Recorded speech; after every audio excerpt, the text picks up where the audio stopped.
you actually know what I did. Tennis champion Boris Becker jailed for 2.5 years. I lost everything. People wrote so much rubbish of what I supposedly have done. You lose all your rights. You're nobody. But you're Boris Becker. Not in prison. The biggest shock, it's a lawless place. I'm going to beat the shit out of you. I'm going to kill you. I'm going to slice your throat. I'm thinking he's about to hurt me. Maybe I needed to go to prison. Maybe it was good for me. Boris, welcome to High Performance. Never fear a storm. Be ready to adapt. The skill is staying true to ourselves. The book that you've written starts with the day that you were sentenced. Yeah. And the fear of standing in that glass box, not really able to work out exactly what was going on, comes across so clearly in the book. What's your abiding memory of that day? Well, it was the 29th of April in 2022, and it was my partner then, my wife now, it was her birthday. So on the same day of all days in the year. So the morning I went, we were living very close to Harrods at the time, and there's a nice flower shop. So I got a nice bunch of flowers, and we hugged each other briefly, and then obviously we had to catch a cab. On my way to the courts, I picked up my son Noah because he was with us the whole time, and I put my gray suit on. I put my Wimbledon tie on because I feel that my Wimbledon success, and especially as a 17-year-old, was partly the reason I was put so much on the spot. I packed my bag. Now, how do you pack? How do you pack if you don't know whether you come home at night? How do you pack if you don't know whether your sentence is 7 years? So usually I'm a very good packer, but I was really confused, the days before how I'm going to pack. So I had my little Puma bag, and I went to a black cab and with Lily and Noah, and we went to court. And then you wait. They sit you behind they call it the dock. And you have to say goodbye to your loved ones before, because if they found you guilty, and if they give you a sentence, then they take you straight from the dock down into the cellar. And there's a holding cell where you wait then, and you can't say goodbye anymore, which is quite a brutal moment. So we were touching each other on the window with the hand, and then we went down. Yeah. And what about the moment when the judge passed the sentence? Did you have any idea from your legal team exactly how long you were going to be incarcerated Well, for? up until the judgment, there was still a 50-50 chance that I don't have to go. I was still hoping, crossing my fingers that it's a suspended sentence. And so my legal team, they were, 50-50. They say expect the worst, and hope for the best. And then, obviously, the verdict, the judge spoke is very long. So with very technical terms. So some of it you hear, some of it you understand, some of it you don't. And there are moments when you have hope. There's moments when you go, okay, it sounds like it's going to be suspended. And then there are moments when you go, oh my God, it's giving me years. And because you're behind a very thick glass window, you don't hear every word on top of it. So you have to really listen carefully what it is. And then there was a lot of talk about concurrently and consecutively. And before that, nobody told me the difference. So when she said guilty in count 4, 30 months, and then I had three more counts where I was found guilty. It was 18 months, and 18 months. And for a second, I calculated it together, which is 7 years. But what she said was then consecutively and concurrently. And for one of these, I had to serve, and that was the first one.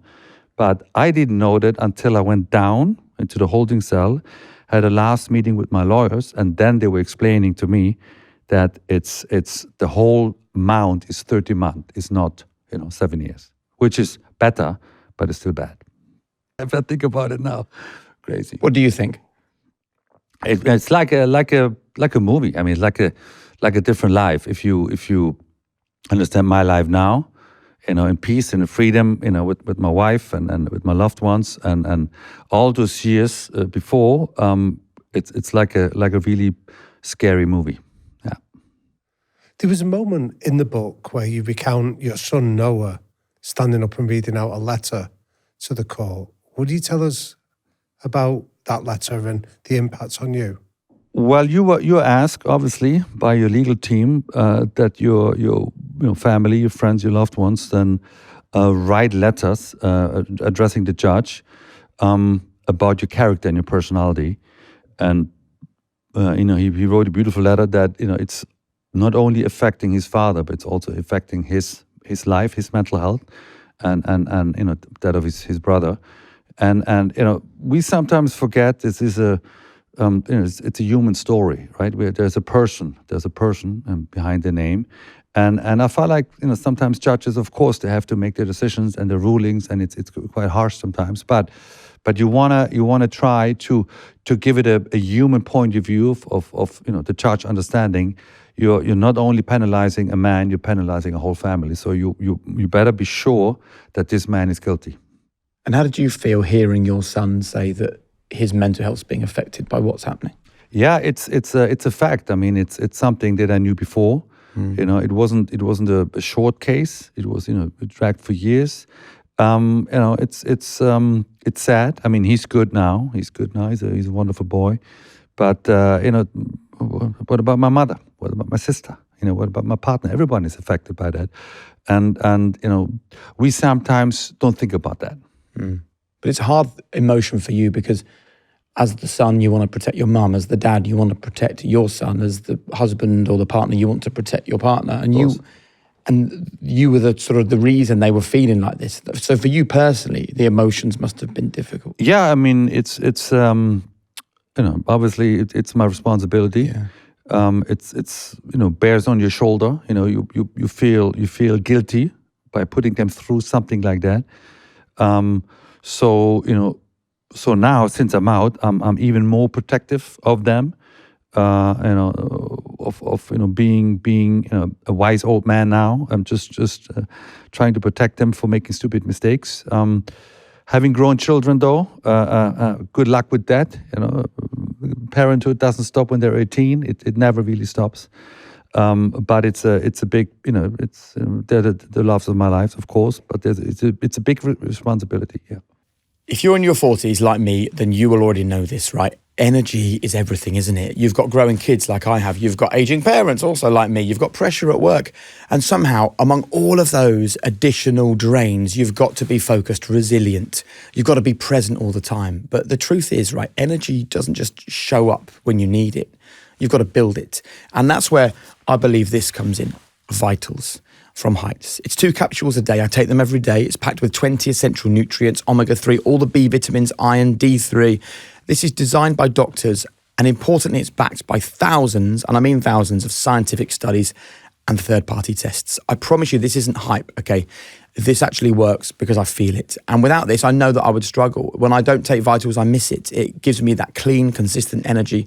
So I feel I can just show up for everything that matters. And this has everything I need and nothing that I don't. So if, like me, you want to feel more focused and more in control throughout the day, head to heights.com/HP and use the code HP20 for 20% off Heights.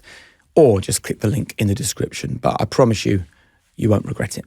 When we had the ex-trader Gary Stevenson on the podcast, he said something that really struck me. Working harder isn't the solution. If the systems around you aren't set up to support your efforts, you simply end up burning out. And I think that's a reality that so many business owners feel. I've certainly been there myself. You start with passion, then the admin takes over, chasing invoices, losing receipts, not getting paid. All of that gets in the way of what you actually wanted to build in the first place. And that's why we've partnered with Tide, because they're not just offering people a business account, they're offering clarity. It's an all-in-one financial toolkit that will help you take back control. So you can send your invoices, you can track your expenses, you can automate your taxes, you can even issue team cards all in one app. So it's quick, it's simple, and it gives you time back to focus on what really matters. And if you sign up now using our code HP50 and spend £100 on your new Tide card, you'll get £50 cash back. T's and C's apply. Just hit the link in the description. I thought one of the interesting elements early on in the book is, so you were sentenced to 30 months for fraud relating to a previous bankruptcy case. Well, let me correct you there, because I was going to ask you. You actually know what I did. You know what I was found guilty of. Yes, tell us. but you should. I will ask you, because that's one part of the book is, and I give you a few minutes to think about it. Part of the book is that people wrote so much rubbish of what I supposedly have done. Yep. And I've been pretty non-emotional about that, because I felt like it's my duty to say, actually, count 4 was for what, count 10 was for what, count 12 was for what. And if you read that, you go, that was it. That's it. That's what he went to prison for. And I'm not saying today it's wrong or right. It's just I was trying to be matter-of-factly of count 4 got me 30 months. Now let me ask you, you know what count 4 was? I don't know what count 4 was specifically, but that's very important. It is. But I'll tell you what I thought before reading the book and after reading the book. When I read the media coverage and looked on the internet, I thought Boris has been hiding money, he's been sending money offshore, he's been not declaring things, and they've finally caught him out and he's been scuppered and he's gone to prison. And then I read the book, and it seems to me that you went through a bankruptcy case, you had representatives who told you, and again, correct me if I'm wrong, that it's okay to use the money you've got to do the important things, pay child maintenance, cover mortgages, pay essentials. So you weren't, it felt, having read the book, that you weren't hiding those things. You were doing what you thought was right. And then here we are a few years later, and you're standing in a courtroom facing 30 months in prison because of the things that you thought were okay to do. Is my reading of that correct? It goes in the right direction, yes. So let me tell you a little bit how a bankruptcy case in the UK works, because that's the first misconceptions. Everybody knows how it works, but very few people actually do. So they declared me insolvent on the 21st of June in 2017, for a loan to an English private bank for 3.5 million euros. Okay, the reason that's correct, I owed the bank 3.5 million euros, but the fight with the bank for 4 years was because they put on that loan a 25% interest, which in Germany and the rest of Europe is actually not legal. But in America and the UK, it depends what you signed on. So again, then someone should have told me, Boris, this interest rate is a bit high. I mean, are you sure? That didn't happen. You know, it's called the small print, right? The small print I didn't read. My fault. I'm not going to blame anybody. So that 25% I didn't want to pay on the 3.5 million. Okay, that was this case about. So when we had that hearing on the 17th of June, my representative were asking the judge, give Mr. Becker 3 more months because he's about to sell his finca in Mallorca, which was worth 10 million, and then he can easily pay the debt to the bank. Yeah. It was not necessary to put me into insolvency, because what happened after, I still sold the finca and paid the bank the full amount back. So the ultimately 10 million that I own to the bank is paid back in full. So that's when it started. So the week after, you're declared insolvent, you meet a gentleman, and his title is official receiver. He's from the authorities, and the official receiver now explains exactly what bankruptcy in the UK means. He says, from now on, all your private bank accounts are frozen. You have to declare what you have, your real estate, cash accounts, and everything. And then you're going to meet your trustee a little bit later. So that bit later is important. I met it on the 13th of September. So I met the OR. It was just a couple of days before Wimbledon started. That's why I remember the date. So I met them in late June. So my question to the OR was, okay, now, since I can't use my private accounts anymore, how do I pay my rent? How do I pay my mortgages? How do I pay child support? And how do I pay for my surgery that I've had after Wimbledon, already organized in Switzerland? He says, do you have a company? Do you have a company account? I said, yes. He says, well, use that money, but once you meet the trustee, tell the trustee that you've used that money to pay your bills. That's exactly what I've done. On the 13th of September, I told the trustee I have paid what the OR has advised me. And I don't know yet whether the house in Germany is mine because my mother lives in the house. So I think she owns half of it, but give me 2 or 3 weeks. I find exactly who owns the house. The house has a mortgage, which we've done before the insolvency happened. So nothing to do with the insolvency actually. And I have shares in a sport internet company. I don't know the amount and I don't know the value, but here's the company's director. That's his email, that's his phone number. But I'm happy also to find out. I found all this information out on the 28th of September. The reason I know all these dates is because it's proven in court. Yeah. I mean, I can prove you that everything I'm saying is correct. So on the 28th of September, the trustee heard that the house in Lyman is mine, that he has a mortgage, and that around the value of the shares of the internet of the shares I have in the internet company, the value was about £9,000. That's what he sold it for. That was my crime, though. So fast forward a couple of years, they were accusing me of 29 different counts. 25 of these counts I found not guilty. And the 4 counts I was found guilty was that I took money out of my company account to pay my bills, that I didn't declare the house in Germany, I didn't declare that it has a mortgage, and I didn't declare that I have shares in an internet company. Those were the 4 counts I was found guilty for. I'm not telling you whether I liked it or not because it's not important anymore. It's not even that important whether I say it was wrong. I just want to say that's exactly what happened to me. And if it can happen to you, to me, it can happen to you. It can happen to anybody.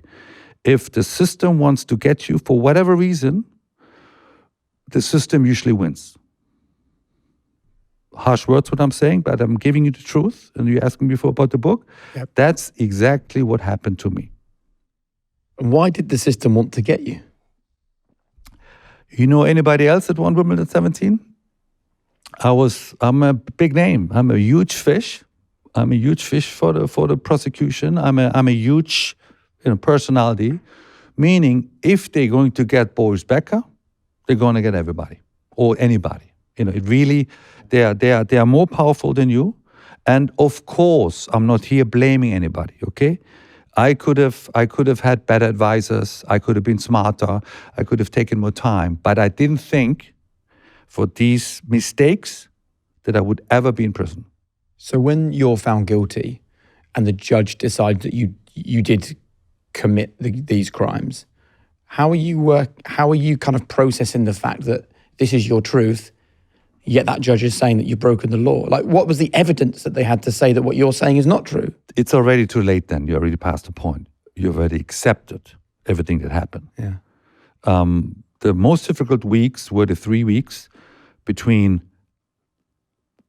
it was April the 8th, when I was found guilty, to the sentencing April the 29th.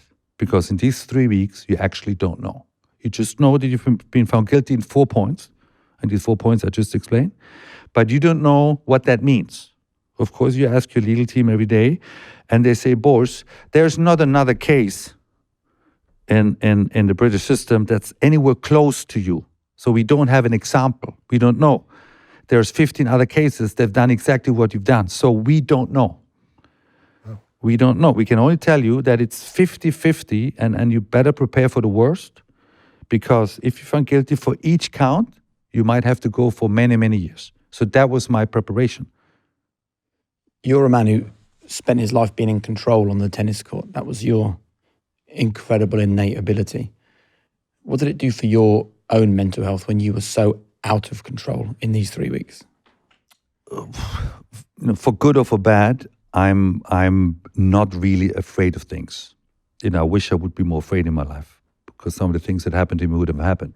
But I'm not really someone that is afraid of going to Wimbledon Centre Court or going to a back alley somewhere or mixing with the wrong people. I'm not afraid of that. So I, when these things started to happen to me, I accepted them quickly. I said, I can't change them. They're not in my control. I have to do the best I can to solve the situation. And what the main thing here is acceptance. So the judge is right and I'm wrong. Yep. No questions asked. Whatever she says, I accept and I do what I'm told to do. That's the only way to deal with it. And was that learned in that process, or had you always had that sense of acceptance? We talk about Stoicism a little bit in the book, and I think without knowing, I was probably my whole life a Stoic, meaning I live very much in the moment. So today counts. Yesterday is gone, and tomorrow we don't know what it's going to bring. So I guess that helped me, later on in life, accepting difficulties, because ultimately life has blessed me, right? I'm healthy. I'm still young enough. I have a family that loves me. So for me, there was always my cornerstone is that I deep down I know I've been blessed. Okay, winning Wimbledon 17 was wonderful. Being number one in the world was wonderful. Very few people can do that. Yes, there's a price to pay. Yes, there's consequences. Some people don't like my nose. Some people don't like my success. I've beaten a lot of players. I'm sure they don't like me either. But that's part of the package. So even after my career, I'm sure I've pissed people off. Of course I have. We all do. It's just that when Boris Becker does it, it's a bigger consequence because of the name. So there's many examples I can give, and we could speak a week, and I gave you lots of examples of that. So great things happen because I'm Boris Becker, and bad things happen because I'm Boris Becker. Sometimes for the same reasons. I've learned to accept that too. Before we go back to the moment that you left that courtroom and you headed to your new home, I think a lot of people... My new home. Temporary home. Yeah. I think a lot of people listening to this will be thinking, how did a man who would have earned tens of millions of dollars over his career and was so successful at such a young age and was lauded and celebrated for so many years, how did he need to borrow £3 or £4 million from a private bank? Have you managed to work out how you ended up in that situation, the lessons that people listening to this could take from that? Well, first of all, I didn't earn tens of millions. Right. Now, another wrong story. If you were playing nowadays, I would earn that type of money. But in the 80s and the 90s, you didn't earn that type of money. Let me ask you a question. What was the prize money for Wimbledon champion in 1985? £300,000. That's before taxes, right? Which in 1985 was a shitload of money, right? Today, the winner makes £3 million. So multiply everything that we earned. Today, it's tenfolded, right? So now, I'll give you another example. So the prize money I've won, right, which has always been written here, it's $25 million. That's before taxes and before costs. What was in my pocket was probably half, which is still a lot of money, but it's not tens of millions. Yeah. Now, I had a great manager at the time. Of course I had, Jon Teriak. Of course, he got me great commercial deals, but not tens of millions of money, right? So I was wealthy. Of course I was wealthy. What did I have then? Just to give you a better idea. In court you have to declare what you think you've had. So, in euros, I can do that better. It was about 30 million euros, which is a lot of money. Now, let me tell you another thing. So on the day I was called insolvent, I was cash poor and asset rich. What does it mean? I had a house in Germany. I had a finca in Spain. I had a flat in London. So I had these three, expensive real estates. Now, the only thing I asked the judge is that give me time to sell my finca in Mallorca, and then I could pay the debt. What I didn't have anymore, and most athletes don't after their careers, is have the same income. We have the same expenses. And there's another mistake, I made, a lot of athletes made it. We don't have the same income, but we have the same expenses. So I kept paying the ex-wives and the kids and the schools, but I didn't have the income. That's what I mean with cash poor. And this where my problem started, is that I had too much outgoings and not enough incomings. Let me give you another number, since we talk about numbers. I mean, it's good for the show. So for a 3.5 million euros, I lost all my real estate, right? Yeah. It was worth way more. Way more, that's my point. So for my 3.5 million euro debt that I had to the private bank, plus the 25 interest, I lost my house in Mallorca, 10 million. I lost my flat in London for 2.5 million pounds. I lost my house in Germany for 2 million euros. So I've lost 15 million for 3.5 million debt. Again, that's not an opinion, that's a fact. There was a man who comes up in the book called Dieter Kleven, who's a business associate of yours who does not come out of the book with any credit at all. Yeah. And what do you now think about the kinds of decisions you were making, about the people that you were trusting? Look, it's all my fault. Again, I want to emphasize that it's nobody else's fault, right? It's my fault. But when you play tennis all your life, you focus on the practice, on the strategy and everything. I didn't study business, right? You depend on managers, you depend on lawyers. They're supposed to make your life better, right? So, and in most cases it works, in some cases it doesn't work. Now, when I finished my career, it was about 33, 34, of course I want to learn the business side of it, but it's gonna take time. Of course, there were sharks who took advantage of the naivety. It wasn't even a question of not being educated. You just don't know the other side of business when you've been a professional athlete. I'm not the only one that happens. There's many cases like me where smart managers, agencies, naturally they take advantage of the player. That's their business. So it took me too long to realize that most of the people don't have my best interest at heart. They want to take advantage. But then the damage was done already. So my mistakes that I paid for then in 2017 really started happening in 2010, 2011, 2012, and then it's like an avalanche, like an avalanche in the mountains, but it goes, it flicker, and you can't stop it anymore. I was looking for ways to stop the debt. I was looking for ways to have more income. It just didn't happen. And then ultimately I had to pay the price. Were you sleeping? You sleep terribly. I mean, you don't really sleep anymore. And I mean, how many beers can you drink, right? I mean, there's a point where you just don't sleep much. Thankfully, I'm a pretty strong character, so I hate drugs. I had too much alcohol. So I'm even then I lived through difficulties doing a lot of sport as much as I can. I walk a lot and I go to the gym. I swim. So that was my avenue. That was my way to deal with the stress. But it for years it was very stressful. So what advice would you teach? Crazy story. Oh, I mean, Before this, actually, can I just ask you one really quick question, because it is a crazy story, and I hugely appreciate your honesty. Can I ask how much money you were left with at the end of this? Everything I lose. Zero. I lost everything. You lost everything. Everything. I mean, when I went to prison, everything was gone.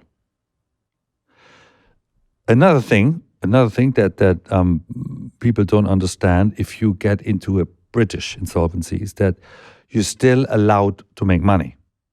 So from 2017 until I went to prison, I still had a pretty decent income to pay child support and my bills and everything. Otherwise, how would I live if I don't make anything? But you have to give 50% of your income to the trustee. So if you make 100,000, you cap it 50. If you make 500,000, you cap it to 50. So I was still earning a good enough living to pay for my lawyers, to pay for my house, to pay for my friends and family. But all this stopped the moment I went to prison. So then I literally had zero. So I went out with zero. And that's 2.5 years ago. So what advice would you give to a 17-year-old now about people and about your situation that would help them avoid the pain and the suffering that you've been through? Actually, the 17-year-old did all right. He was I'm talking about myself here, I was a tennis machine. I played, I won the tournaments, number one. Really, up until I retired from tennis, that's when the problem started. There was a time in my mid-20s where I was burned out. I was tired of tennis. And maybe in hindsight today, I would say at 25, take a break. Take a year off, see what you want to do. If you're still willing to pay the price to be the best tennis player you can be, smell the roses a little bit. So I didn't do that. I kept on, and I had contracts. There was responsibilities and so forth. So I played that up until I was 32. Maybe I would have played longer if I would have taken a break at 25. I mean, now the guys playing their mid-30s, but then I stopped also. I had a bad injury, had a bad right ankle, and that needed to be fixed. And I think that was another main reason why I said, listen, I don't know if I'm ever going to come back. The surgery is going to be very bad. And yeah, so. But if there was a 17-year-old athlete listening to this today about your story, what would you teach them about people that could help them avoid some of these same pitfalls? Well, pick your friends wisely. Of course, you ideally come from a great family, but then sports families are sometimes also taking advantage of the young player. That's common as well. It's difficult thing to get out of alive, really. It's not healthy winning Wimbledon 17 in hindsight. I'd rather would have won later, maybe more often. I was in semi-finals, I lost 4. So that's something, it still pisses me off today. So winning at 17 couldn't have been healthy. I mean, there was no normal way out of this. Yeah, I know that today. You say in your book, after the 7th of July 1985, everything changed. And later on you say, after that moment, it feels like someone else owns you. And young people these days, they laud fame, they laud money, they laud success and trophies. They think it gives them everything they ever want. And you're giving us a very different view of actually what fame is like at a young age. Would you share with us the real cost of that, how it felt to suddenly be famous? Like, what was actually going on in your life after winning Wimbledon? I mean, just to put it into numbers, maybe even today, right? In 85, there was no internet, there was no Instagram, right? Imagine a 17-year-old Brit will win Wimbledon this summer or next summer. He probably has hundreds of millions of followers in today's valuation. He'll be a Messi, he'll be a Ronaldo. That would have been me, the 17-year-old German, right? So losing control when a whole country takes over your life, that's what happened to me. Now, tennis is an international sport, so of course, some folks in America wanted the piece. Some people in Australia wanted the piece. My sponsors wanted the piece. That's what happened. So you lose control over your life. Everything is decided for you. Some people have good interests, of course they do, but you no longer can go, okay, I'm tired for tomorrow's practice. You have to give a press conference because you're not having the practice tomorrow, because the tournament sold the practice seats. People are watching your practice. Or when you don't want to play a tournament, right? You get a fine. Then you have to explain to the world, my shoulder hurts. They go, show me evidence. So you have to go to a doctor and he has to give you medical. So everything you do is judged. Now, considering all that, I did well a long time. But I think at 25 or so, 24, 25, I thought for the first time, maybe it's time for a break because I'm too much. I want to live. I want to have a social life. I want I want to be normal, be normal than now. And so I didn't do that. So that was a mistake. Is that a scary explanation for a 17-year-old today? Yeah. I'm always saying, we have this phenomenon in football called Yamal, right? Look what he's going through. Look what he's going through. I'm not going to fast forward and I'm going to tell you how this is going to finish, but he's at high risk of going to difficulties in 10 or 15 years. Mark my words here. And explain for people that are still confused by that, why would a man seemingly with the world at his feet be facing those difficulties in a decade's time? In his case, as much as I know him, I think he comes from very moderate beginnings, right? Not to say poor beginnings. He's a rich man now. His father's rich, his mother's rich, his sister's rich. So imagine all the people wanting the piece of that wealth. Imagine what it does to a brain of a 17-year-old, or 18-year-old, where everything is in the public. I mean, he's the poor guy who was texting a girl and now he's a girlfriend. So everything he does will be a headline tomorrow. He plays for one of the biggest clubs. So a complete loss of privacy, which is very hard to take for anybody, let alone when you're still a child. At 17, you're still a child. You don't know yet how life is. You're not mature yet. Yes, you have your teammates and the president of the club. I'm sure they're doing well. But ultimately, this boy goes to sleep alone and is wondering, what the fuck is going on? Yep. Huh? And there are ways to deal with it. Some are good and some are bad. What would you, if you had 5 minutes in a room with him, what would your advice be? 5 minutes is not enough. No, it's honestly, find 2 or 3, honest, serious people that look after you, the man, the person, the human being, not after the wunderkind, after the prodigy. You know how hard it is to make those judgments because you thought you were choosing the right people to look after your interests. When I was playing, I was good. I had my parents, I had John Chiriac, they were great people. Nothing happened to me.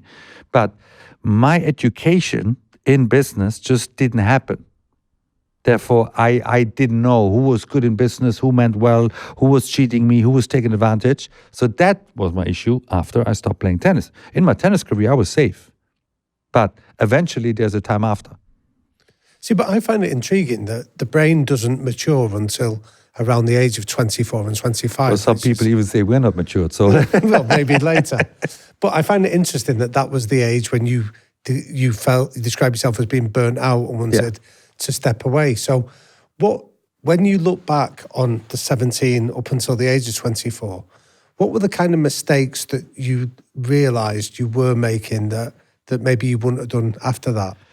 Well, there weren't that many mistakes. It's just very tiring playing 75, 80 matches every year. It's very tiring. It's frightening to go back to Wimbledon 18. Everybody says you're going to lose this, you're not going to defend this. So, it's very tiring, very exhausting to go at Wimbledon and defend your title. So, dealing with the pressures, dealing with the expectations. Your own team doesn't believe you because nobody has done what I've done. Yeah. Right? So you're pretty much alone already then. And to overcome that and to deal with that and to deal with I'm sure, just bringing Yamal again, I'm sure he's got some lonely moments. I mean, who can I talk to? Who can he talk to? Nobody's as good as he was at 18. Not even Messi was that good. Nobody was as good as I was at 17, 18. Who can I rely to? Who can give you that advice to, we had a couple of guys who were that good, and then you're supposed to do A, Y, and Z. That didn't happen before. So you said that was a frightening experience to go back to Wimbledon in 1986. Yeah. But you also said that you're somebody, for good or worse, that doesn't get afraid. So when did you learn to deal with fear and how? I've never had an issue dealing with pressure. I have my ways about it. Some people call me a little crazy, but it's fine.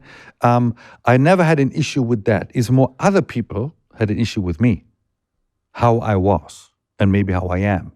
Is you put me, you throw me into the jungle of Brazil, I will find a way out. Believe me. You throw me into HMP Wandsworth, I will come out alive. It's just the second nature.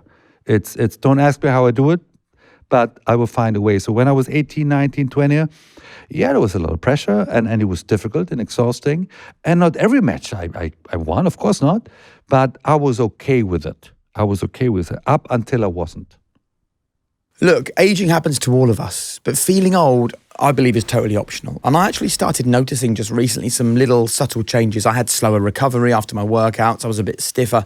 I just had whole days where I just felt like my energy wasn't there. I just felt like a bit ugh. And that's when I found this. This is Qualia Senolytic. And this is a breakthrough formula that actually helps your body to naturally clear out senescent cells. They're also known as zombie cells, right? They kind of stick around, they drain your energy. They're cells that make you feel sluggish, a bit sore, just basically older than you should. And what's cool about this is you only take Qualia Senolytic 2 days a month. It's plant-based, it's got a vegan formula, and it will support your body's natural process to just get rid of those cells. And since I started, I've had more energy, I recover faster. That kind of spark that I thought was gone forever feels like it's back. And if you would like to get involved, check it out at qualialife.com/performance for up to 50% off, and use code performance for 15% off, or just click the link in the description. Go to qualialife.com/performance. Your future self will thank you. And thanks to Qualia for partnering with High Performance. Let's talk then about HMP Wandsworth, because this story of yours, the story that makes you laugh, because if you wrote it down as a movie script, it would be seen as too ridiculous to be real. But it is your lived experience. It is your life. Yeah. So you get the sentencing from the judge. You put your hand up to the glass to Lillian. She puts her hand back. And Noah too. Yeah. And Noah. Yeah. You walk out of the dock. What on earth happens next? Well, you actually go down. There's a little door that leads you downstairs, and there's a small reception, because I was still in my suit and tie and nice shoes, though, and they were very, they were very nice English gentlemen. They say, "We're so sorry what happened to you. We're embarrassed. We know who you are, but the rules are, you have to take off your suit, your tie, your shoes, and everything, and leave it here." And put on your things that you brought to prison. That's a symbolic moment, removing a Ralph Lauren suit and a Wimbledon tie. Correct. To put on your prison clothes. Yeah. Actually, you don't get your prison clothes then, because you're allowed to wear the clothes that you brought. So it was a Puma tracksuit I put on, but then I put on a black one, because I wasn't told I'm not supposed to bring the black ones, and they say you can't wear the black. Black is for the wardens. So you have to take your blue or your orange one, whatever you had. And that's what I did. Then I had a half an hour with my legal team, who explained me the difference between concurrently and consecutively. And then I was breathing a bit lighter. So before that, you thought you'd been sentenced to 7 years? Yeah. Right. Yeah. Crazy. And then they said, no, 30 months, which is bad enough. But usually they let you go after 15, which is still a year and 3 months. But I said, okay, where do I go? Then they go, there's 2 large holding prisons. If you get incarcerated in that regions, one is at HMP Wandsworth in the southwest, and one is in the northeast. I've forgotten the name. And so they go, so one or the other. They didn't know that. They couldn't have known. They couldn't have known. And then, so you have half an hour. You go, okay, 30 months, 50 months. Okay, I'll find a way. Was my mindset. But then I've never been to prison, right? I've never been to HMP Wandsworth either. So then they put you into a larger holding cell, and there was 3 other guys already in there waiting for then the transportation to pick you up. You don't know where you're going, yeah? Then they put you in a car. Still don't know which prison you're getting taken to. No. You hear whispers. It's either this or the other one. It's either Wandsworth or the other one. But you still don't know. The reason for it, I know now, is that, career criminals get organized very quickly. Meaning, if they know they go a place, they have their small phones with them. Don't ask me where they keep them. and then they make a quick fall, get organized, so they get quickly sorted wherever they go. Okay, that's why you're not told in which prison you're going. Then you go into a bus, and each bus has their own little cell. There's a small window, so you get an idea. Okay, you're no longer in a city. You're on a highway now, and then I saw a sign Oxford. Then I figured, okay, wrong. That's when you went to your second. When I went to Huntercombe. So you went past HMS Belfast. Yeah, exactly, the boat. And then because it was Friday afternoon, the drive was pretty long because of all the traffic. But you don't exactly know where you're going, and then you get to the gate of HMP Wandsworth, and then you realize where you are. So can I show you these two pictures, and I'd be interested in your reflection of them, Boris? Yeah. No, exactly. That's the first picture you have of HMP Wandsworth. That's the one. Yeah. And this one is in my mind. Yeah. I don't need to see this. This is in my mind. Yeah. But when did it dawn on you that this picture, that Wimbledon, where you'd made your name at 17, was just 2 miles away from Wandsworth? Not immediately. But obviously, once you spend a couple of days and you get your bearings and you understand where you are, then it's a stone's throw away. I mean, it's a mile and a half or 2 miles away. So again, I mean, if you make this in a movie, they say this couldn't be true. On one hand, you have Wimbledon Centre Court, the greatest court in the world, the most important tournament.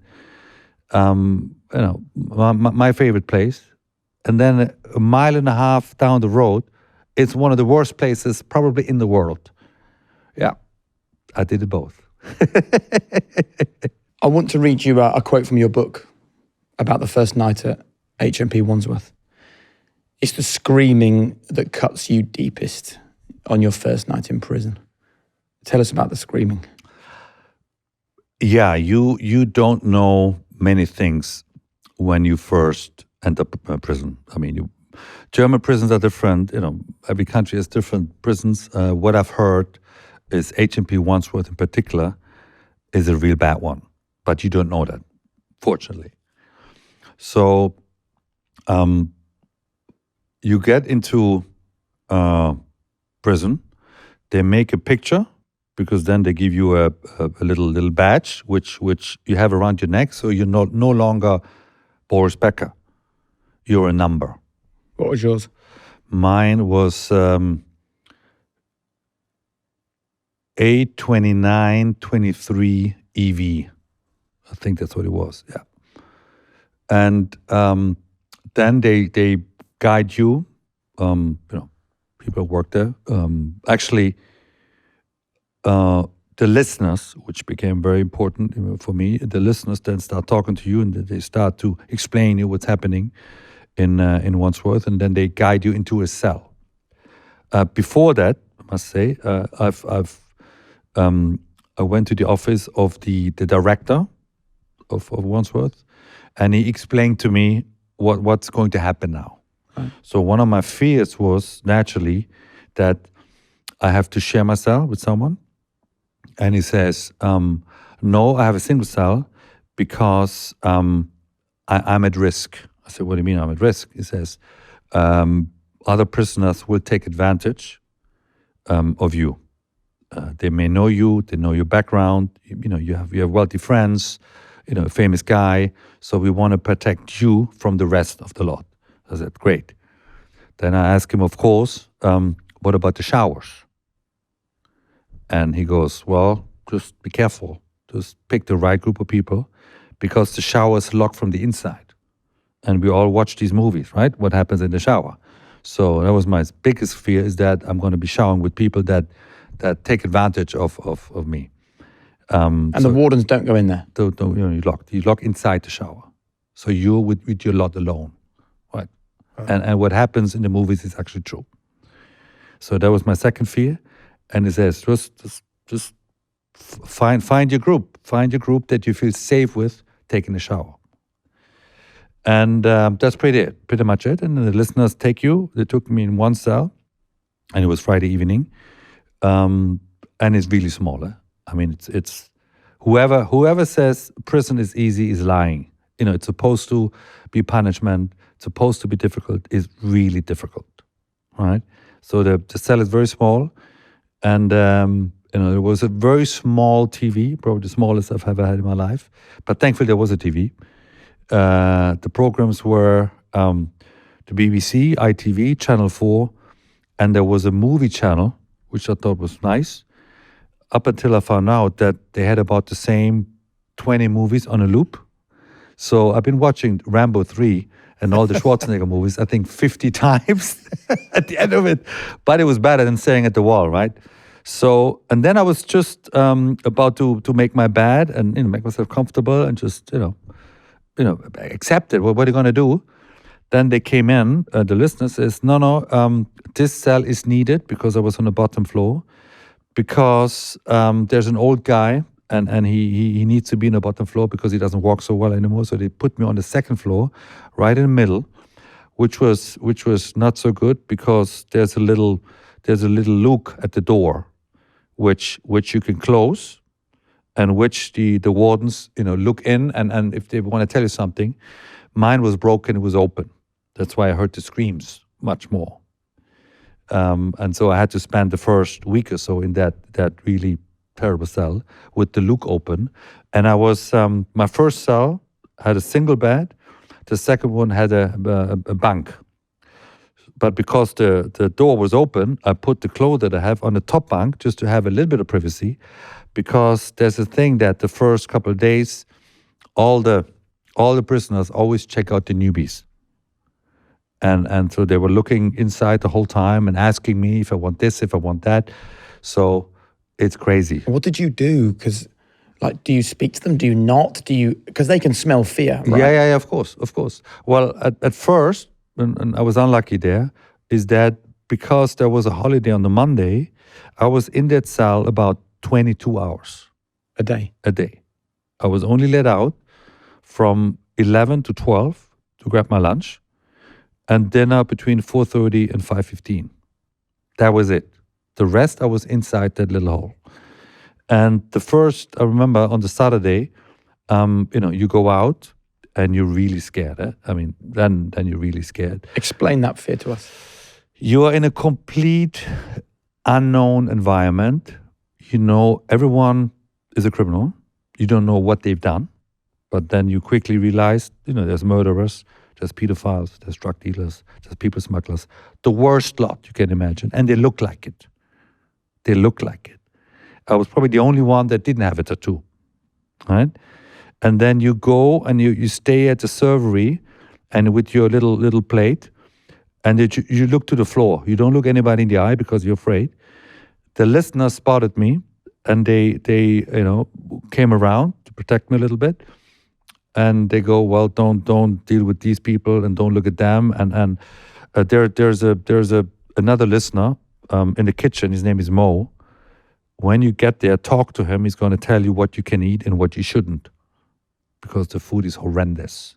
Don't understand. In 2022, we have so much food in the UK, in London. Why they serve that type of food? Normally you can't eat that on purpose. I don't know why. Maybe they don't care. They don't care. How would you describe a meal? Well, you see a sausage, but it's raw, or it's too brown, or you see, usually you end up with a bit of mashed potato, a bit of rice, and yeah, that's it. We can't even describe it, the type of food you get there. But you're so hungry, you eat it anyway after, right? You had real hunger. Real hunger. But the first, and I was speaking to Mo, and he said, well, don't do this, and if you eat fast, come back, I'll give you the second lot. Normally, you're not allowed. So I felt for the first time hunger. I was the first weekend, I didn't come back. I had only one round. So I had a bit of food for lunch on Saturday, a bit of dinner, and then like Sunday evening at 8, you want to grab a sandwich, or you want an apple, or you want something. I didn't have that. So I was really feeling hungry, probably for the first time in my life. The problem was all this didn't change until Tuesday because of a bank holiday. So Saturday, Sunday, Monday were the same, 22 hours out for lunch and dinner. And then only on Tuesday, they let you out about 10-ish, because I didn't have a job yet. So what I found out that you need a job or two. And then the listeners, on the Tuesday, the listeners started talking to me about, you need a job, we can help you find a job. They explained to you the system that you get about £15 a week. And out of those £15, you have to pay for your food that you eventually can order on the canteen and calls. And you usually would do, 50-50, so about £8 for the food and about £7 for calls. That's all you have up until you get a job. And per job, you get about £1 a day. Okay. So if you work 5 days a week, you get £5 extra. I ended up having two jobs, so I got 10 plus the 15. With 25 to 30 pounds, you can get by in prison because you can buy enough food then and have the calls. But until you get there, until you are enhanced, until you get the job, it takes forever. But on that Tuesday, I was lucky. Again, the listeners, me, they say, well, on Wednesday there's a job available. How good is your English? I said, all right. How good is your math? I said, all right. Well, there's a job available as an English and math teacher, and you can be the assistant of the main teacher. I said, I'll take it. It doesn't matter what it is. I'll take it. So from Wednesday onwards, I was teaching English and math in the mornings and in the afternoons. And I did that my whole time in the Wandsworth, which was about 4 weeks. So then, even though it was so bad, I had the listeners around, I had a job, I had a bit of structure, and then it was okay, actually. It was okay. Would you tell us about the listeners? I was trying to avoid their names because of privacy reasons, but they are criminals. As a listener is a criminal, usually a long-termer, meaning 5 years or more, but trustworthy by the wardens. Okay. Because another misconception is that prison is not run by the wardens, is run by the prisoners. I mean, I'll give you an example. In Wandsworth, you have about 2,000 prisoners and 70 wardens. They have no chance. So they have to pick the most important prisoners, the most trustworthy prisoners, who then deal with the dangerous prisoners or with the newbies. Okay. Explaining me a little bit the whereabouts of prison, and they really looked after me. I mean, I wouldn't have survived it without them. And I'm still in contact with a couple, you know. And they then tell you, okay, you get a job, stay away from that group. He's all right, Mo's good in the survey, and so forth. And so they build you your infrastructure where you survive with, including the visits. Now, you have no idea what you have to do to tell anybody who's supposed to come next week. So they told me, listen, there's a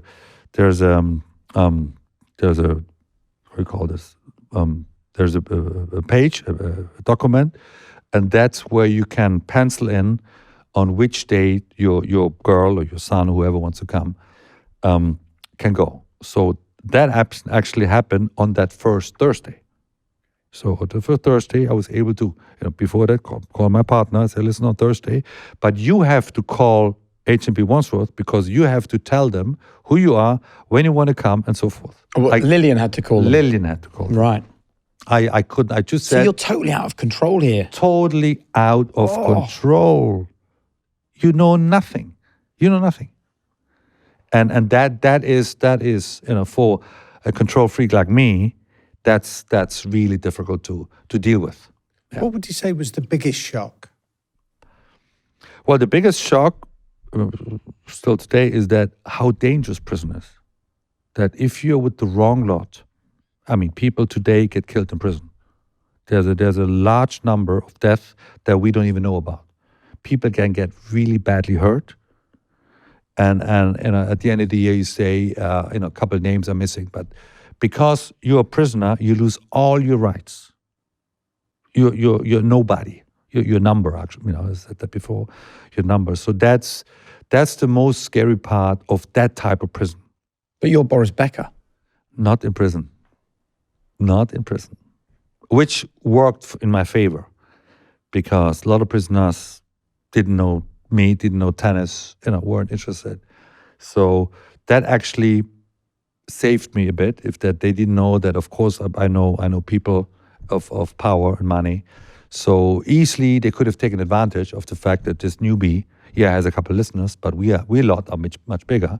We can take advantage of the famous Boris Becker. Was it strangely liberating that, as we've already discussed, fame was one of the big reasons you ended up in this prison, and suddenly fame had no currency? You could almost like reinvent who you were. It was liberating. I've slept out of exhaustion and frustration. Not the first couple of nights because of the streams, but after a week or so, I was so tired, but I was liberated that there was no role to play. There was no responsibility. It was just survival, and I don't mind that. I realized then that I can do that. And it was until now. Until now, I'm liberated of that. And did you work out a tactic for survival? Because I'm thinking, you're now 57, this is 2020, so you're in 54, you're in your early 50s. You carry injuries from your tennis career, and there's 21, 22-year-old, very strong, very physically capable, dangerous men sharing that building with you. Did you have a plan for what you would do if things went wrong? I certainly couldn't fight them physically. Yeah. But my brain and my heart are very good. So I was able to use my heart and my brain to have some sort of influence with the dangerous ones. Becoming a math and becoming an English teacher at first gives me access to a lot of prisoners. Yeah. And most of them, unfortunately, are not educated. Most of them can't count. So helping them in the classes, just befriending them, you start to gain trust with them. And then I talk a little bit of what they're in for and what they've done and so forth. And then you start to have a different power than a physical one. And then also quickly, the listeners is a very powerful group. If you're close with the listeners, they are very important in prison, to the point of almost running prison. They know which wardens are bad, which wardens are good, but they also know which prisoners are dangerous. So they're sort of in between. And if you hang with them, that gives you a lot of respect. Prison is all about respect. If they respect you, you're safe. If they don't respect you, they take advantage. So I was trying to be with the tough boys, the listeners, the people that were in power, even though they were prisoners. And what techniques did you use to be able to establish a sense of respect from them? Used my personality, used my character, just talking to one another. We're talking now. So you give me enough time with you, you either run away or you end up probably liking me, right? So that's the thing. I was able to show very humble humans. I was able to show me, right? I'm not a bad guy, right? And we are in this thing together. So you help me, I help you. If you can't read the letter, I'll read it for you. If you can't spell the words, I'll write the letter for you. You can't talk to authorities, I speak to authorities all the time. So you help each other, and then you start to have a really strong bond with each other. So here's a question then. If you weren't one of the world's greatest tennis players, would you have had the skills to survive in prison? Or do you think your sporting career helped you in this? I probably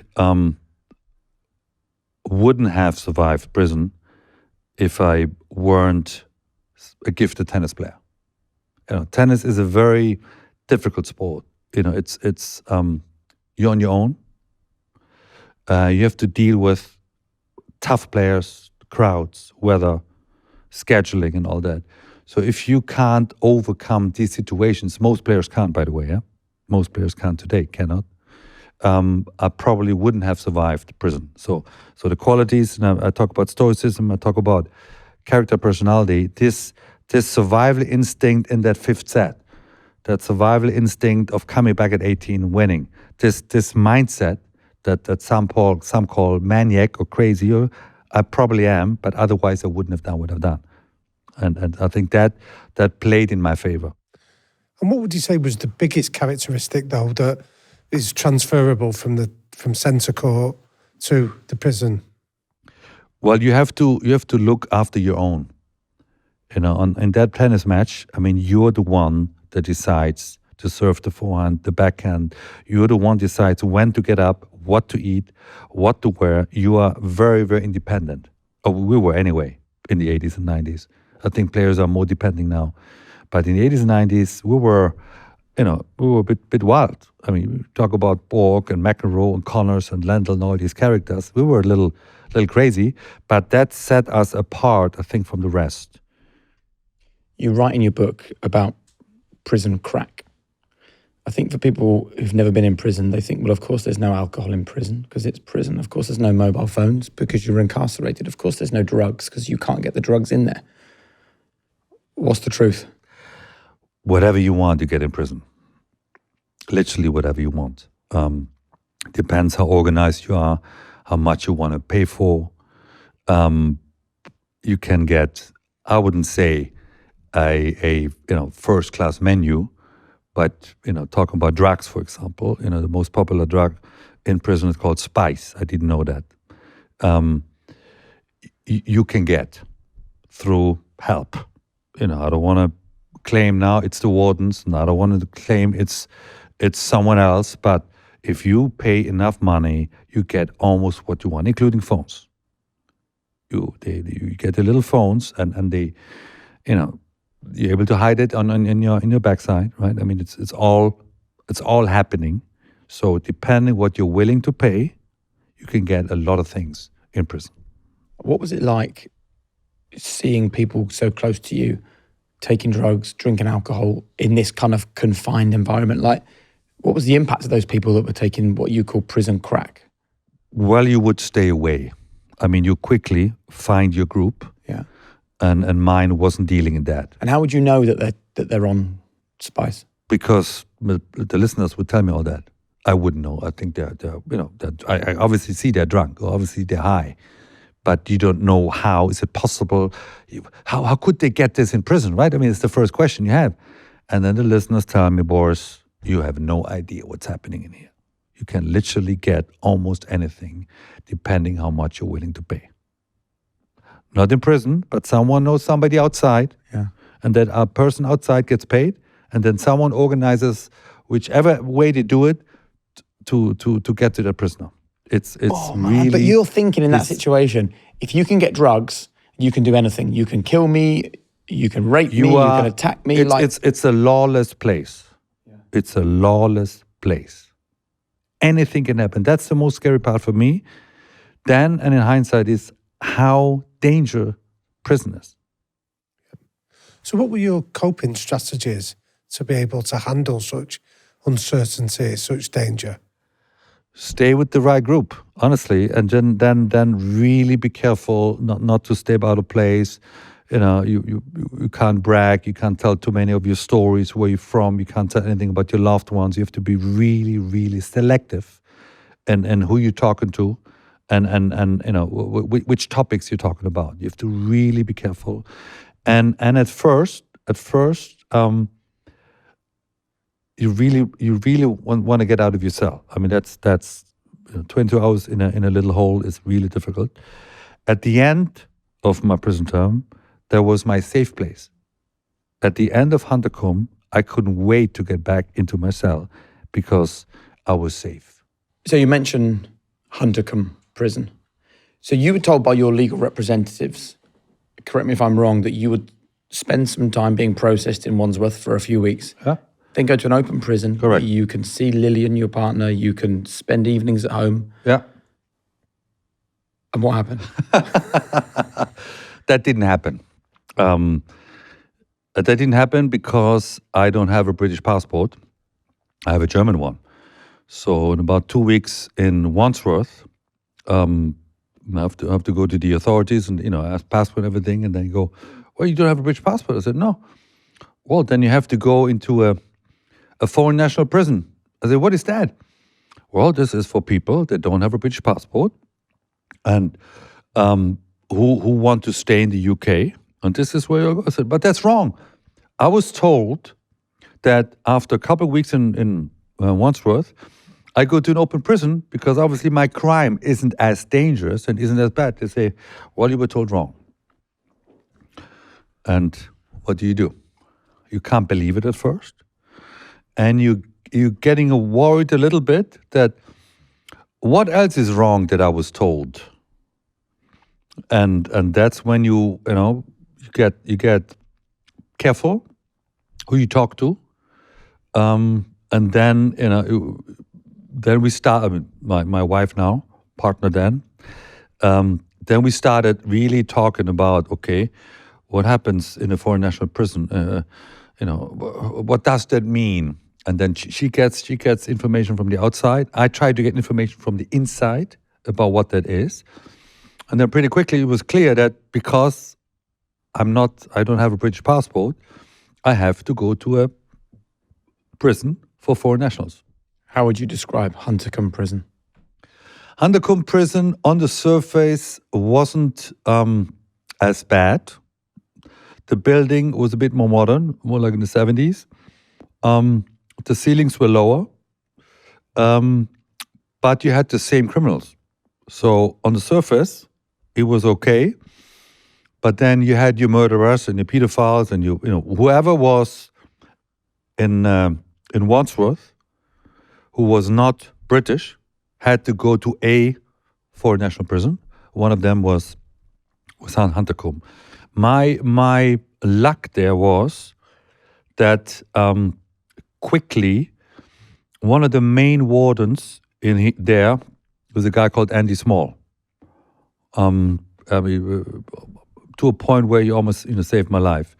Is he a very powerful personality, but he was responsible and his team for the gym, which is the most important class, for the gym and for the Stoic class. And he quickly told me, listen, naturally, first of all, I know who you are, so you're more qualified than anybody else to work in the gym because you actually know what you're doing. So as soon as you're enhanced, I give you the job in the gym. What does enhanced mean? Enhanced means that even though I was enhanced in Wandsworth, becoming a teacher, that was unusual. Right. The prisoners, the listeners helped me so much. I didn't have the listeners in Huntercombe. I had nobody. So the normal process is it takes 4 to 6 weeks to be allowed to find a job. And again, this is like prison rules. This prison is rules. The kind of the prisoners deciding if you are enhanced or not. And yes. The constant fight for hierarchy in prison. Yeah. But at first, as a newbie, you're nobody. Right. And they don't care that you've served time already. They say every prison has their own prison rules. So in Huntercombe, I was not enhanced. So instead of the 3 or 4 days, I was in my room for 22 hours for 5 weeks. It was an absolute nightmare. And that's why Huntercombe was probably worse for me. Because in Wandsworth, I quickly had the listeners, quickly had a job, quickly was out of the cell in the morning, the afternoon. In Huntercombe, it dragged on forever. And nothing Andy Small could do or anybody else, because the main guys went, okay, those are the rules. You're just a number, and you have to stay between 4 to 6 weeks until you're enhanced, and then you can start your job. Wow. And tell us about some of those characters that you did meet in Huntercombe. Because it was foreign nationals, of course you had all nationalities. So the most powerful group in Huntercombe were the Romanians. Again, strong group of people, very dangerous. And they controlled the upstairs. Just Huntercombe has 2 floors. Wandsworth is much bigger building. They control the upstairs with the wardens. So I befriended them because I knew a couple of Romanians. I mean, they knew Tiriac. They knew Nastase. Right. They knew Simona Halep. So my bond was, and I speak a couple of words of Romanian. So very quickly, I bonded with them. And the reason, and another strong group is the Albanians. So Romanians, Albanians, Muslims. Religion is very important in prison. Which faith you have, which God you believe in. A lot of Muslims, a lot of Christians, very few Jews. I've met, in Huntercombe, I remember one. In Wandsworth, I don't remember one. So a lot of Christians, a lot of Muslims, a lot of Africans. And I think those were the three biggest groups, the Romanians, the Albanians, and the Muslims. And then you find a way to get along. Yeah. You met a man called Zach. Yeah. And the story around this guy in the book is remarkable. Would you mind telling that story for people? Yeah, I have to though explain a little bit. So after my 5 weeks be enhanced, I started working in the gym, which was liberating. I had work to do in the morning, work to do in the afternoon, and then life became a little easier. Because I was enhanced, they put me from the upstairs to the downstairs, and next to my cell was a guy called Ike.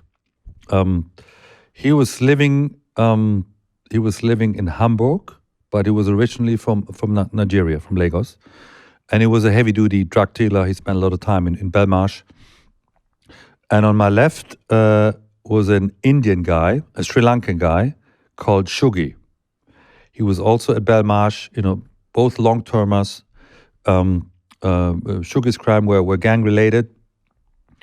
And they became my security. They became the people that I hung out with, especially Ike. Ike was a physically very strong guy. And I walked, anywhere I walked with them, with those two. And what did they get out of that relationship?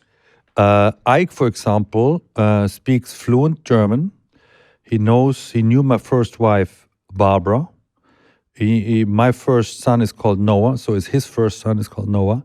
And he just had a lot of respect that I've picked a black woman as my wife. Right. So I got a lot of respect from all the black prisoners because my wife is black and my kids are mixed race. It's again about respect. Yeah. Huh? So Ike was dealing the laundry, which was an important job because in the laundry you could speak freely. You must remember wherever you go, there's microphones, there's cameras. When you pick up your phone, you speak to loved ones, you're listened to. You hear it and you were told. So don't tell anything you don't want the world to know. So even on your phone calls. But in the laundry room, because it was noisy, they couldn't listen. So then Ike sort of became my listener, was Ike and Shuggy, and they told me the facts of life in Huntercombe. And I know afterwards that Andy Small, on purpose, put me downstairs between Ike and Shuggy because he knew they were good people, even though they were prisoners.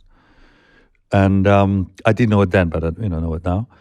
And so we became very close. What did he get out of it? Well, Ike was in for 12 and a half years. He trusted me. He told me things about his life that I'm not going to share with you. And I was sort of his shining light. I gave him motivation. I gave him hope. He wanted to go back to Germany as well. So I gave him a couple of speeches about he shouldn't give up and things like that. In a way, I became his coach. And Shuggy was a man of faith, and religion is very important in prison. And so we started going to the church service every Sunday together. And we started praying and reading from the Bible and all that. So Shuggy trusted me because I'm a man of faith. And so that was our base where we trusted each other. Shuggy even became my barber. Now, don't ask me how he had a knife and he could cut my hair and beard. But he did cut my hair and he did cut my beard. Now, he's a prisoner, right? He's a criminal. There's other things you can do with that knife. Huh? Yep. Or a little scissor yet. So you trust each other 100%. 100%. You have to. And one afternoon, I had food on my plate. I went to the survey. And what you don't do in prison, you don't go to another prison's cell, to a stranger. You just don't do that. Is your safe place. This is where you have your belongings and your stuff, whatever. you're not even allowed to go into somebody else's cell when they're inside. I mean, you do it, eventually, but you're not supposed to. But certainly, don't go into another man's cell by your own. So this guy next to my cell was Ike's cell. So this guy was in Ike's cell. So I looked at Zach. Zach was the guy. So I felt a bit protective of Ike. And I asked him, what are you doing in Ike's cell? And then he turned around. He just started barking at me. Who are you? And I go, well, my name is Boris. I'm next to Ike. I know Ike over the last 6 months, so this is not your cell. What are you doing in his cell? And then he started being aggressive, swearing at me and really facing at me. What are you thinking at this point? I'm thinking he's about to hurt me. Yeah. He's about to hurt me. So we went he went out of the cell. I walked backwards out, and he faced me. And he started screaming at me, and very quickly, because of thankfully it was late in my Hunterkomstgate, because of the relationship I built with all the other prisoners on my floor, they came all out of their cell. So what was Zach saying to you? I'm going to beat the shit out of you, I'm going to kill you, I'm going to slice your throat, I'm going to do this and that. And he's a meat in front of me. I mean, he's a big guy, big African guy. How scared were you? Very scared. Very scared, but I had my tray, thankfully, in between. So I felt like if he starts touching me, I can do something with the tray. I don't know. I'm sorry. Yeah. I'm not sure the tray would have saved your life. It was just he would have come closer to me if I didn't have the tray, right? I had the tray in front. But very quickly, all the guys of the cell behind and in front of me came out, and then they started talking to Zach. And they just told me, just go back in the cell. We take care of that. How did that feel? I was still scared, but I heard a few screams. I heard a few noises. And then, Ike is running back at me. I said, Boris. Zach will apologize what he's done. I said, Zach, just relax. I'm happy I'm here. I don't want to... No. Prison rules. Zach has to apologize. He threatened you. He'll pay a price. And then, couple days later... Prison rules. Yeah. A couple days later... Zach asked me to come into the laundry. And he says, yeah, Zach is there. He wants to apologize. I said, no, Zach, no, leave me. Just leave me. I don't want to. No, you have to come.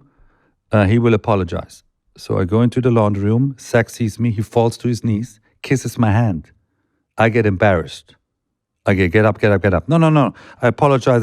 No, get up. So I gave him a long hug. I told him, who am I to tell you what to do, right? No, but I didn't know, you would suck. I disrespected you. But please take my apologies. And I go, okay. We're absolutely fine. No hard feelings. And Ike, thanks, but it wasn't necessary. I ended up playing chess with this guy because he was a very good chess player. But I was always a bit afraid because he was, they say, there's a time when a prison never leaves you, even though you're able to go out prison. They could say after 7 to 8 to 9 years, if you spend that much time in prison, that prison mentality will never leave you. He was already in there for 17 years. So he had a mental issue. He was wearing a soft hat over his head because he was complaining that his brain hurts. So he was borderline because prison got to him. He was a normal, healthy young man who went in there. He was 18. He killed 2 people. And when I met him, was 35. Wow. So he was in there already for 17 years. He spent time in Belmarsh, and I feel sorry for him. Yeah. So I was embarrassed in the laundry. So that's interesting, though, even you talking about feeling sorry for him. It's like... He killed 2 people, I know. Yeah, but you're in a position where you're seeing the human behind the criminal here. It must have been a very interesting time for your understanding of human nature and human beings. Yeah. Look, we're all very judgmental, all of us, every day. We judge people because they're white, they're black, they're big, they're small, they're thick, they're thin, they have hair, they have no hair, and you can't be judgmental inside because you're one of many. You're a prisoner, and of course you don't accept their crimes, but you're not judgmental. We're all people. We fuck up. We make mistakes. Some of us are caught. Not everybody's caught. We make mistakes, and in order to survive prison, you can't think that you're better than anybody else. It's about acceptance. It's about dealing with your own situation the best you can. In prison, you need one another. And I can't judge a person's crime. He's been already judged. He's been already serving 15 years. I'm not going to be his judge, nor will be he my judge. And I've learned that quickly, and it worked for me. It worked for me, and it's a different world. But a lot of how you're describing that, Boris, sounds like the teachings of Stoicism. Tell us, what is it about Stoicism that struck a chord with you? Well, it's first of all, it's not a religion; it's a philosophy. It's very important. It was created by one of the greatest Roman leaders called Marcus Aurelius. At the time, he was probably Trump and Putin combined. He was the main politician in the world with the great Roman Empire. And he had, of course, he had slaves. And his most popular slave was a guy called Epictetus. Now, Marcus Aurelius was always miserable, was always in bad moods. He was not in a balance. And this slave of him, Epictetus, he was always smiling. He was always in good moods. And I said, Epictetus, I'm the most powerful man in the world. I have everything. You have nothing. And you seem to be in better moods than I am. How is that possible? That was the beginning of Stoicism. Meaning it's very much about, living today to its fullest. We certainly can't change the past, and we don't know what in the future. And also it teaches you that the only thing you can control in your life is not your wife, is not your kids, is not your parents, is not your job. It's your own thoughts. If you control your own thoughts, you become a better man. And Epictetus was controlling his own thoughts, and Marcus Aurelius wasn't. And that's ultimately the most important message of today for everybody, is that we're not in control of nobody else but of our own thoughts. And in prison, you're so much alone, you're so much in your mind, in your thoughts, that you better make him nice. You better make that space inside your head. You better make that beautiful, because otherwise it will eat you up alive. So can you give us an example then, like after that incident with Zach, where you go back in your room and you've been threatened? What were you saying to yourself that could make it more tolerable? I went back and I was shaking. I was visibly shaking. I was a bit upset with me that I put myself in a situation that was dangerous. It shouldn't have been my business to check in Ike's room whether there's Zach or anybody else. But I felt protective of Ike, but it was ultimately my mistake. You always look, as a Stoic, you look at your own mistakes. I'm responsible for my life. You're not responsible. I'm responsible for my actions, for the good and the bad ones. And so when I was a student in Huntercombe and Andy Small with the teacher, I heard a lot of sayings that I was telling myself as a tennis player. Like living in the moment, about pressure, about expectations, about how you value things. Money, for good or for bad, was never important to me. I didn't play tennis for money, to a fault. Unfortunately, we charge ourselves a lot. The guy is rich, that's why he's a good guy, and the guy is poor because he's a bad guy. That's wrong. So I've learned to take responsibility for my actions. And as a player, that reminded me a lot of how I played and why I played. I wanted to win. I wanted to be the best. Whether I got that paycheck or not, it didn't make a difference. And I lost that philosophy after my career. I became too complacent. I became too comfortable. I liked what everybody else liked. I became like everybody else. Right. And so I lost my path a little bit. I lost my way of who am I? And so when I went back to the classes, I realized that that's exactly what happened to me and why the mistakes I've done, because I lost my path. I took a wrong turn and did so many things that were not like me. My character, my personality is different. And I rediscovered my personality in the Stoicism classes. Ultimately, I became a teacher in Stoicism, and I told the criminals the same things. What we'll be discussing now is that, give you an example. So you're the third time as a drug dealer caught. You're either very bad at it or you like prison. And they go, what do you mean? I said, just think of the money you couldn't make by all the years you were in Huntercombe. So either you become a better drug dealer and don't get caught, but chances are you will. So you're going to be here the fourth and fifth time, and all the time you spent in here, you can't even use your money that you stole. That makes sense with them. Yeah. Or, we all have emotions, we all have frustrations, everything. If you start beating up people because of that, you're going to be caught. And if you beat up somebody really badly, you're going to be caught and have to go to prison. Is it worth it? Or is it about controlling your anger a little bit longer, find a different outlet, because what you do will get you caught. And it doesn't go in there the first time, the second time, but eventually you start to build a relationship of saying, okay, prison life, it's not worth it. Find a way to stay out of it.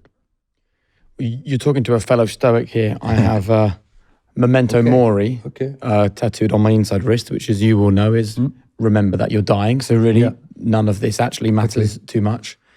There's another great Stoic phrase, which is amor fati, accept your fate. Yeah. Don't fight the things that have happened to you. For people who struggle with amor fati, for people who spend too much time in their own heads, for people who feel like the victim too often, for people who spend their lives blaming others for the things that have happened to them, as a now a teacher, not just a student of Stoicism, what would you like those people to hear? We eventually, you said it, we eventually are going to be all gone, right? We're going to be old, we're going to be, hopefully we get old and we die. And then what's left, what's remembered? So, you got to make the most of it while we can make a difference, especially when you have children. You want to obviously teach them the rights and the wrongs. And don't waste your time on unnecessary things. We waste so much time on social media. We waste so much time on television. We waste so much time in real bullshit. Is eventually that time is gone. Mm-hmm. So what I'm trying to do is, with the days and the weeks and the month that I have, is that not waste my time anymore. I learned to appreciate time again. When time is taken away from you, when freedom is taken away from you, when you're sitting in a shithole of a cell, and the only thing you have is your mind, you're going to be more appreciative once you have a little bit more.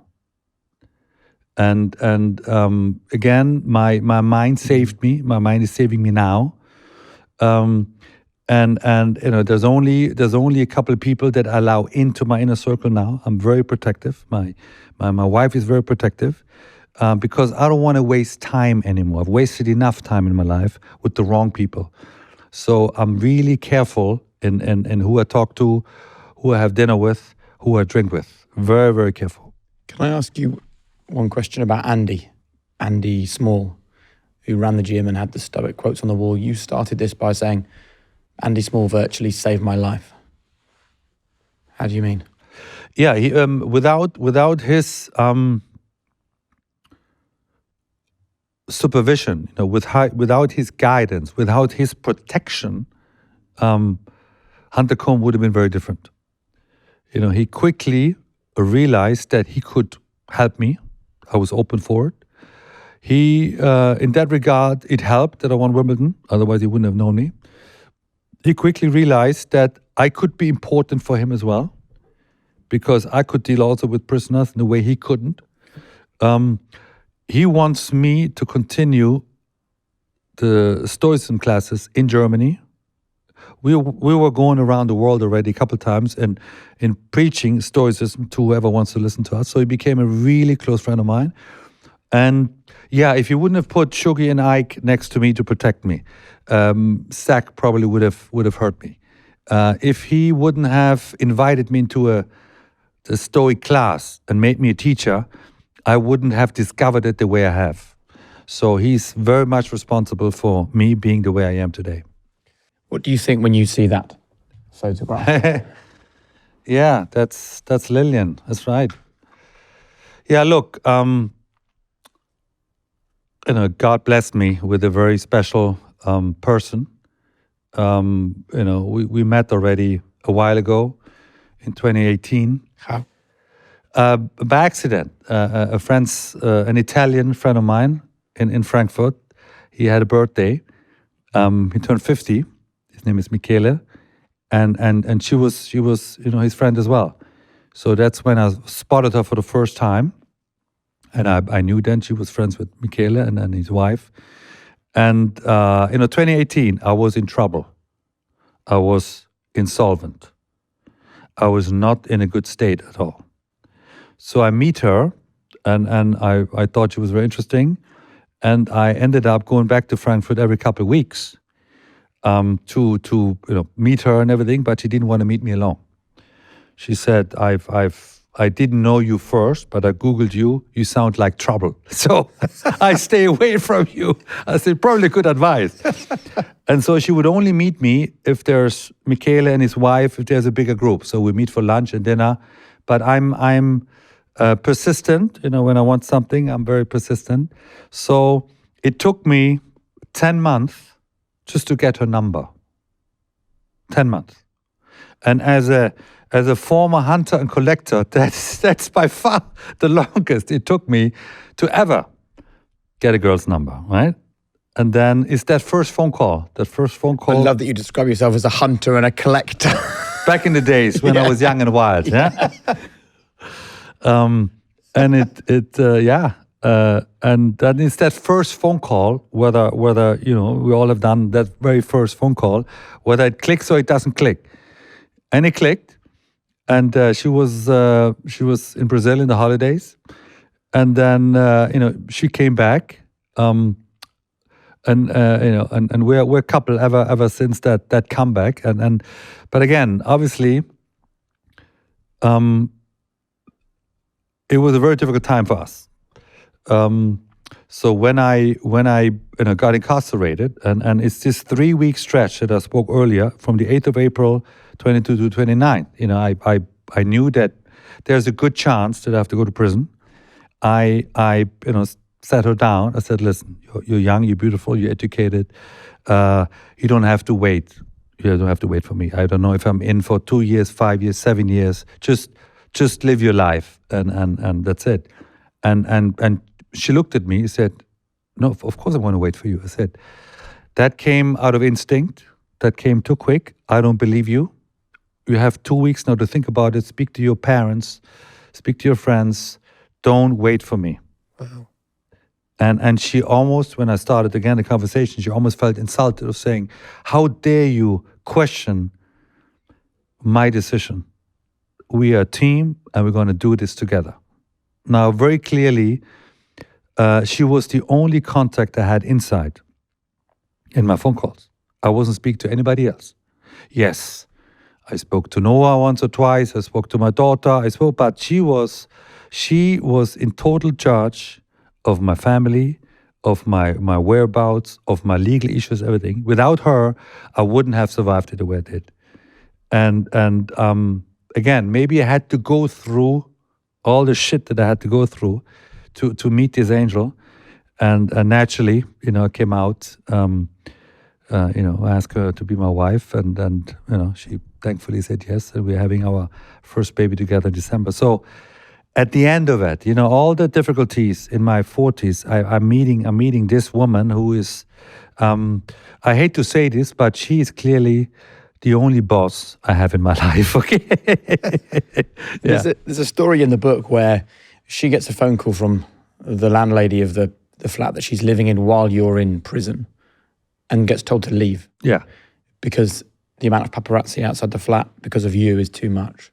And I just had this image in my head of a woman that you've known for a while, but who's been with you when you're insolvent, been with you when you're not very happy, been with you when you've been sent to prison, is with you when, because of you, she gets evicted from her flat because of the fuss around being Boris Becker's partner, and still she sticks around. Yeah.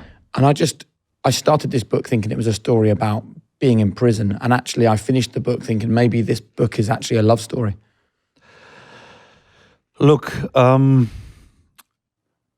very clearly, without her, I wouldn't be the man I am today. That I found relatively late in life. Such a woman is I can say I'm blessed. I'm lucky. I didn't expect that. There's no reason for her to stick around other than she must like my personality, my character, because I had nothing else when I met her. Nothing. She gets evicted from the flat and has to find a new flat because of the fame and the paparazzi and the turmoil that I caused in the media and our relationship, even though she's a very private person. So, fast forward. Look, things happen for a reason. Things happen for a reason, the good ones and the bad ones. And my lesson learned is then I've done a few great things in my life, tennis-wise, and I love my kids and everything, but I've done a few bad things. I've done a few mistakes, clearly. And I emphasize that it's my responsibility for the good and the bad. I think I've turned the corner. I think, I wouldn't have been motivated to turn the corner if I wouldn't have met her either. That's important. A man, I was 50 when I met her, right? So I was asking myself, maybe I'm not made for relationships. Maybe it's me. Maybe I can't deal with a woman every day. Maybe a woman can't deal with me every day. Maybe it's me. So you get a little bit, complacent. You lose motivation to look after you. You say it's not worth it anyway. And then I meet this woman. So my headline for this, for my thing is that God gives his toughest struggles to his best soldiers. And you're about to become a father again. What will you do differently this time? Well, spend more time. When I had my first child, Noah, I was still playing and traveling the circuit. So naturally, you're on the road a lot. In general, time is very precious for me, right? I want to spend a lot more time with the people I love. That includes my 4 older kids, and that definitely include our new arrival. Just again, big responsibility. I'm going to be 58, I think, when our baby comes. So I want to stay around longer. I want to be healthy. I'm going to drink less. I'm going to eat better. I'm going to do more sport. I just want to be there for both of them as long as possible because it's worth it. What does the future look like for you? Busy, as I told you, I started from scratch 2.5 years ago, so I have to work my butt off. But I work a lot. I have a lot of things professionally that I do, and we're good again. Happy to live in Italy. Very, very happy to live in Milano. The fact that she's Italian obviously helps. I learned very late in life that a happy wife means a happy life. It took me about 40 years. So I wanna give my experiences to the younger generation. My network in sport is very good. I think young sportsmen and women can relate to what I went through. And I like the camera. I like the microphone. I'm working in the media. I love it, but I also have to work. Is your mind finally quiet? I'm quiet. Yes, I'm a good sleeper again. I was bad sleeper for a long time. I like my own company again. I don't need a lot of people to tell me how great I am. I know I'm not great. I'm okay. I'm at peace. I tell you one thing that I would love to see. Boris Becker back at Wimbledon. Are you able yet to go to the UK? No, I'm working very closely with the authorities. The problem is that my case is so unique. There hasn't been a similar case like mine. So I'm working with the Home Office. I'm working with the Ministry of Justice, and we're all making an effort, and we're all trying to find a way. They literally also try and help me. I just thought once you served your time, There's rule changes. That would be a little bit too complicated now to explain that. But there's law changes. There were rule changes in the last couple of years. It's not as black and white. I'd love to come back to London. I'd love to come back to Wimbledon. You know, it's sort of my middle name. You know, I wouldn't be sitting here without Wimbledon. So I'm trying hard, and I'm convinced one of these days we'll meet again in London. Have you thought about how that will feel? Well, for me, it would probably be the last piece of my puzzle if I get back to SW19. I mean, that's the one piece that's missing. I work hard at it, and not so much. Again, of course, I'd love to work for the BBC, yeah, but just to be in the club, just to be in the club with my Wimbledon tie as a member of the club, then the puzzle would be complete. Because why? No, because I wouldn't go through all of this without Wimbledon. If I wouldn't have won Wimbledon 17, none of this would have happened. None of this. It's the most remarkable story. Thank you so much for sharing it with us. You know, I got on my flight today and the man sitting next to me was German and asked me, what am I doing? And I just said, well, I'm actually going to interview Boris Becker. And he said, Germany has fallen in love with Boris Becker again. Are you aware of that? You won a big award recently. Yeah, they like me again. They like me again. They start to appreciate it a little bit. Maybe sometimes you have to be dying to be appreciated, and maybe there's a new wave of love that's coming my way, which I like. I mean, ultimately I only have a German passport. That's why I went to a foreign national prison, right? So we've got some quick fire questions to end Okay. with. The first one is, after everything you've been through, what are the 3 non-negotiable behaviors, the 3 behaviors that now are most important to you? Well, honesty, accountability, and tolerance. Lovely. What one message would you want to send to the men that you met that are still in prison? There's a light at the end of the tunnel. Keep digging. And for our audience that aren't aware of the work of the Stoics, if you were to leave them with one Stoic message, what would you want that to be? Well, take care of your mind and of your thoughts, because that's the only place to live in. What makes a great coach? Communication skills. You dedicated your book to your wife, but you also dedicated it to your mum. If she was here today, what would you want to tell her? Well, I got to see her when I came out. That was very important to me. You know, I had a beautiful story on the first week in Wandsworth. So on the first Sunday, the chaplain, he sees all prisoners, and he also came into mine, in my cell, and he asked me, you know, whether I'm Christian or Catholic, whatever, and he said, yes, whether I wanted to go to the church service every Sunday. I said, well, once I get out, I'd love to come to church service. You know?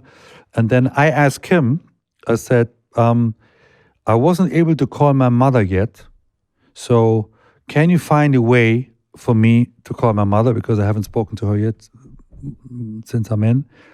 And he said, you know what? Come quickly with me into my office and I'll call your mother for you. So he picked up his phone. I gave him her number. She picked up and I was able to tell her that I'm okay. It's crazy. That was on the first Monday was Mother's Day in the UK. So on the Mother's Day, I was able to call my mother because the church chaplain allowed it. Probably he broke the rule. It's probably not allowed, but yeah. So how important was that for you? It was important for me, but I think it was more important for her. Yeah. Is that she knows me a long time. She knows I'm a son of a bitch, right? I can come through things, but she didn't hear from me, for a couple of days, and she just wanted to know that I'm okay. Are you happy? That was the first question my wife asked me, and I didn't know what to say because I wasn't happy. When you meet someone, you talk about tennis and the kids and everything, and then one question in our early beginning, she looked at me and goes, "Are you happy?" And I didn't know what to say. Because what was the truth? I was miserable. I was not happy at all. Yeah. And because I went through all, we're talking 2018, right? 2018. Hardest time. Hardest time. I knew what was going to happen and all this. So I was not happy. I was in the worst place of my life, even though I was outside, right? So today, I can easily say I'm very content. I'm at peace. I'm calm. I work a bit too much, but on that, I'm good. Yeah. So why do you say you're at peace and you're calm and you're content, but you don't say you're happy? Happy for me, it's a little bit of a too soft. Mm-hmm. Yeah, it doesn't mean much. Happy, people. Yeah, I'm happy. What does it mean? For me, it's not a strong enough of a word. Happy. It doesn't mean much for me. Yeah. I also think happy is so transient, right? You can be content but still unhappy. Yeah. So the final question after this amazing conversation, and thank you so much for giving us so much time, is the final thing you'd like to leave our audience thinking about how they can, after hearing this, go on and live their own high-performance life? Look, I think we all have talents that we don't even know about. I think we're all geniuses in our own way. We just have to dig and find out what makes us better, what makes us stronger. Sometimes you have to go through misery, through hardship, to find the real qualities. I think we're all champions. We just got to find that champion mentality of what makes me better, what makes me more successful in whatever way that is. And as a teenager, I was very much instinctive, tennis and one-to-one and everything. And the other day I was thinking, what would have happened if I wouldn't have become a tennis player? Would have been good in something else with the same characters and person? And the answer is probably yes. So tennis was just a tool for me. So we all have that inside of us. Everyone has something really special. And for me, the key of life was always find that champion in you, whatever it is, and then be the best of it. Boris, what a story, what a life, and what an episode of High Performance. Thank you. Thank you very much. Thank you.